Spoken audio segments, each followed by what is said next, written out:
Shalom, selamat pagi adik-adik. Bertemu lagi dengan Kak Siki di ibadah Minggu PA tanggal 22 November 2020. Kita akan memulai ibadah hari ini dengan bersama-sama memuji Tuhan dari terbit matahari.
Nah, adik-adik, setelah kita bernyanyi untuk mengawali ibadah minggu ini, kita akan sama-sama berdoa, minta tolong sama Tuhan supaya ibadah ini dapat berjalan dengan lancar. Mari kita satu dalam doa. Tuhan, Allah Bapa kami yang baik, yang bertata dalam kerajaan surga, terima kasih Tuhan, Kau telah menolong kami, anak-anak-Mu, pada pagi hari ini, sehingga kami semua dapat beribadah, memuji dan memuliakan nama Tuhan, dan bisa mendengarkan firman Tuhan. Terima kasih Tuhan, kiranya Roh Kudus menuntun kami semua sehingga ibadah ini dapat berlangsung dengan baik. Terima kasih Tuhan, di dalam nama Tuhan Yesus kami sudah berdoa dan mengucap syukur. Amin.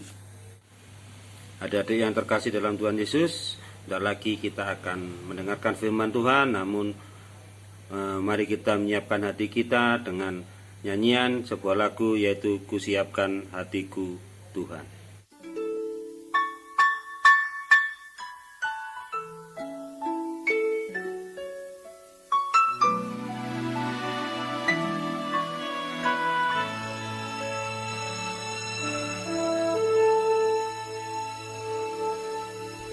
Kusiapkan hatiku Tuhan untuk dengar firman-Mu saat ini.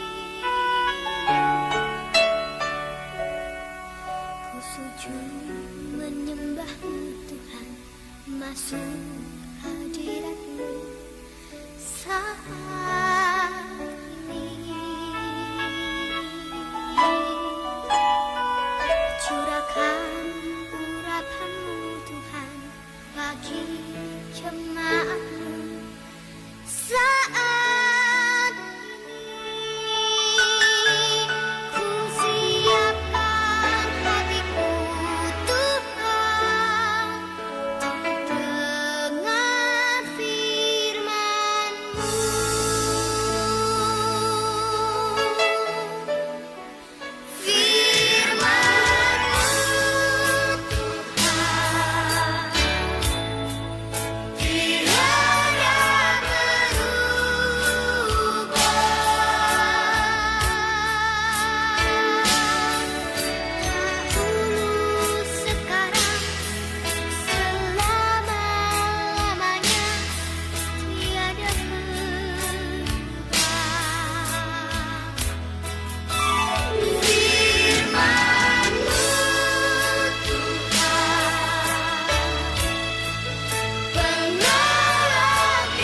adik-adik sudah menyiapkan hati adik-adik, Kak Sigit juga sudah menyiapkan hati Kak Sigit.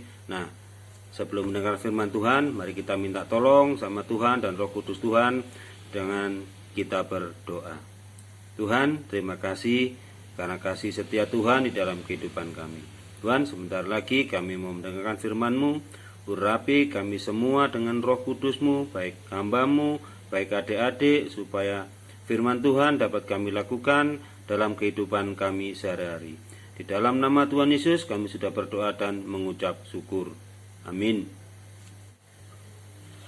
Adik-adik, bacaan kita hari ini diambil dari 2 Korintus 3 ayat 1 sampai 13. Nah, Kak Sigit ulangi sekali lagi dari 2 Korintus 3 ayat 1 sampai 11. Silakan adik-adik baca, Kak Sigit tunggu.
Nah, adik-adik,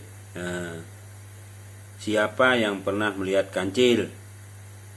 Dan adakah yang pernah melihat siput? Kancil memiliki 4 kaki sehingga ia bisa berlari dengan cepat.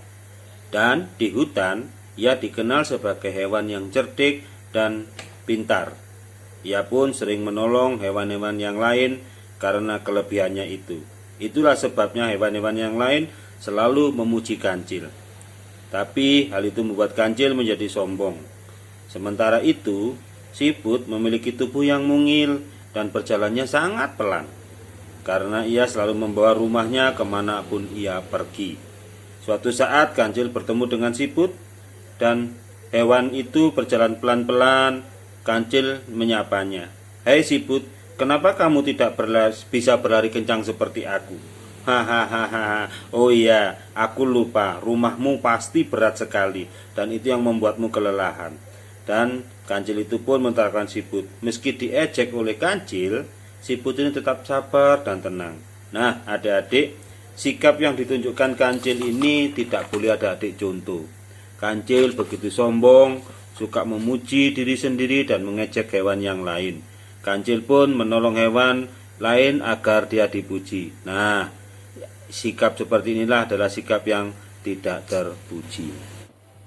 Nah, adik-adik, kita kembali ke firman Tuhan. Pada zaman Rasul Paulus, dia mengirimkan surat ke jemaat di Korintus karena di sana banyak sekali muncul rasul-rasul palsu. Rasul-rasul ini memang menjadi pelayan dan pemimpin rohani, tetapi dalam pelayanannya mereka hanya mencari pujian dan keuntungan belaka. Adik-adik yang terkasih dalam Tuhan Yesus, dalam prakteknya firman Tuhan yang diberitahukan banyak diganti dengan hal-hal yang menyenangkan hati manusia atau menyenangkan telinga manusia, sehingga banyak jemaat yang terlena dengan pelayanan mereka dan mereka mendapat pujian, dan di akhirnya jemaat membanding-bandingkan pelayanan rasul-rasul palsu itu dengan pelayanan Rasul Paulus. Kenapa? Karena di dalam pelayanannya Rasul Paulus itu juga memberikan teguran dan nasihat kepada jemaat di Korintus. Nah, seolah-olah bahwa jemaat di Korintus dengan Paulus itu firman-Nya tidak enak karena dia membuka kesalahan kita dan menegur kita. Tetapi kalau rasul-rasul palsu itu dia menina bubukkan kita, melenakan kita dengan memberikan firman Tuhan yang enak-enak, yang seolah-olah bahwa kita sudah melayani Tuhan. Nah, adik-adik yang terkasih dalam Tuhan Yesus, dengan pelayanan itu mereka mendapatkan pujian dari manusia. Mereka sombong dan mereka tidak memberikan nasihat yang benar kepada jemaat di Korintus.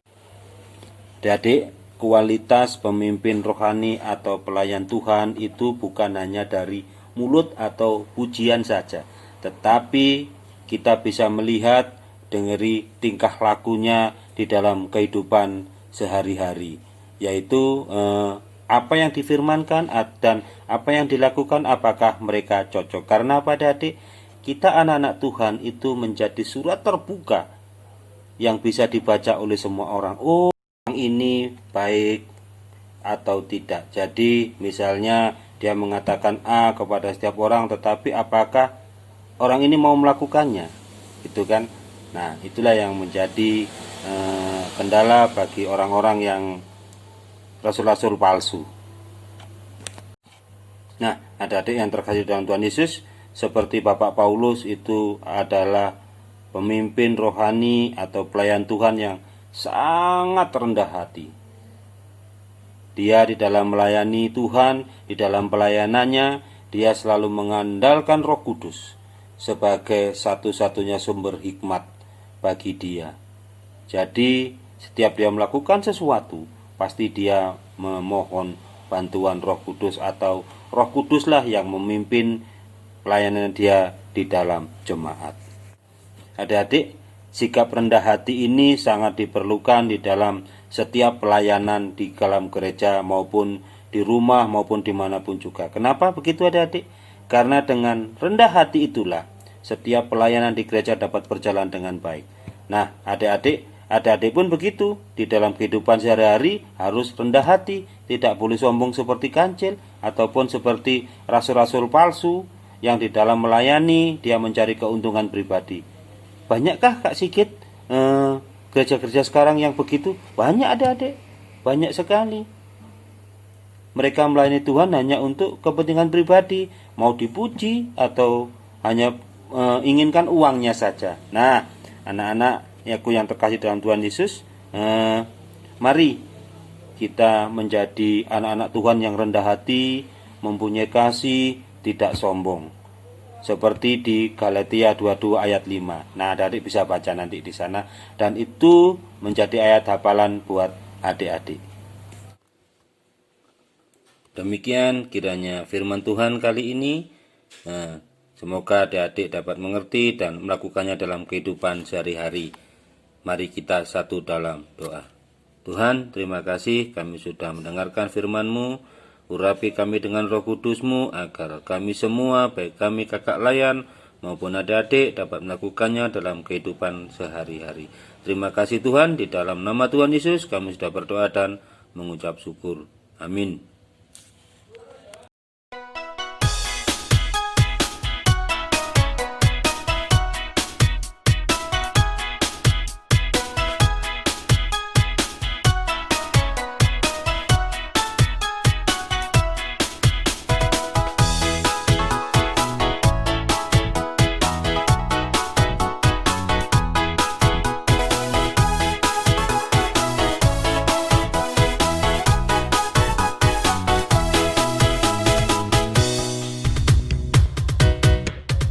Ada kuasa dalam darahnya, darah domba Allah.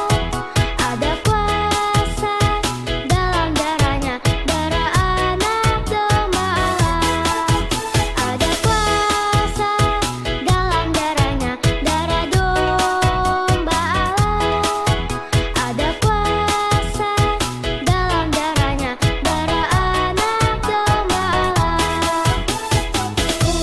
Puji Tuhan, haleluya. Puji Tuhan, haleluya. Puji Tuhan, haleluya.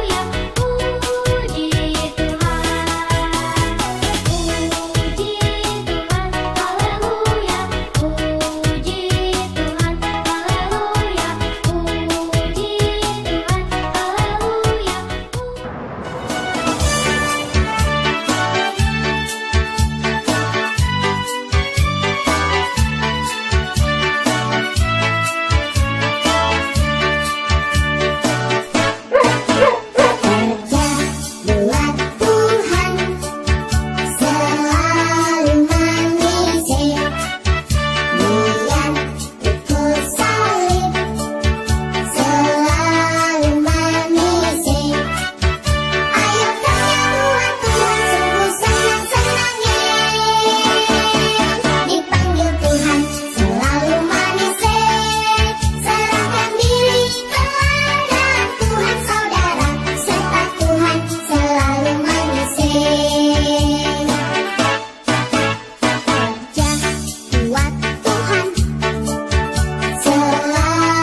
Saya mau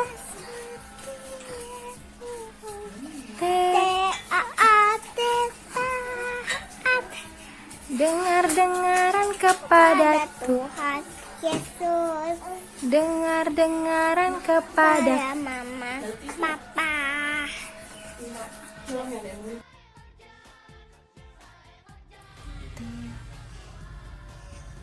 T A A T A A T A A T A A saya mesti Yesus T A A T A A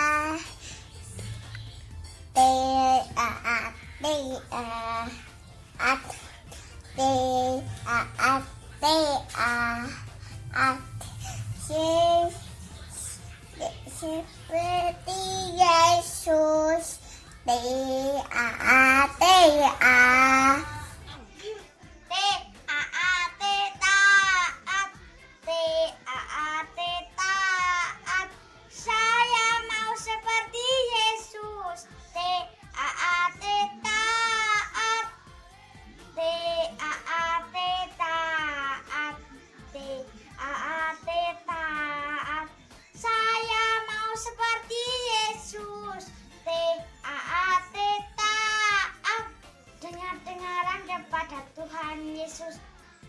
dengaran kepada mama, papa, tuturut nasihat